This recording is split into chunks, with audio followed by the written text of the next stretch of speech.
graduate, where do we go? So hello guys, andito tayo ngayon sa Nagoya Port kung saan may dagat. So yun na yun, bye guys. Joke lang. So yun na nga, hello, Rovi and sino ba to? Si Gino. Nakalimutan agad ko sino yun. Yun, so yun na nga, congrats sa inyo dahil na-survive nyo ang college era ng buhay ninyo. Wow.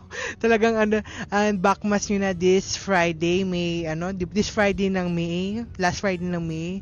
And mag-enjoy lang kayo. Like, I know wala na kami dyan para to support you kasi nakagraduate na kami 2 years ago na. Magto 2 years ago na yung graduation namin. And i-enjoy nyo na yung moment as you exit the arc of the centuries. And yung poster ng when we all graduate, where do we go? Lahat ng students doon graduated na dahil kay Gino, nakasama si Gino doon. And Gino, thank you so much for the memories that we had in class.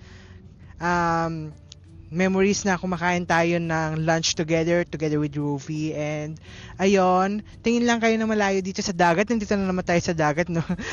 Kung saan nag-message din ako sa batch nila last year. So nandito na naman tayo. So scenery na naman ito. So yun na nga, ang pinakaano nyo lang na ang tips ko lang sa inyo na layo lang yun lang ang tingin nyo. Just keep swimming guys in life, because yun na nga, life is always what ano ba masabi, life is always in transit talaga, like always keep swimming to your dreams and vision. Wow!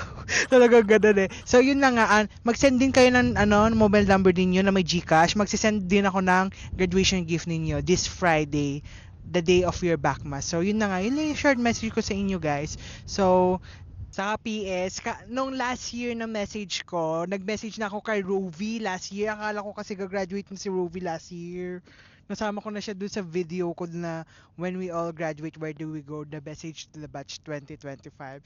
So, ngayong this year, ayun, ito na talaga, sure na talaga siya. At na-survive niya yung klase ni Miss sino ba yun? Basta na-survive niya yung Tomlit ba yun? Ayun, na-survive mo, te. Ayun, congrats. So, kita soon kapag umuwi ako ng Pinas. Wow, uwi ba? So, yun na nga guys. Congrats sa inyong dalawa, and I hope I'll see you soon when I go back home to the Philippines. So, bye guys.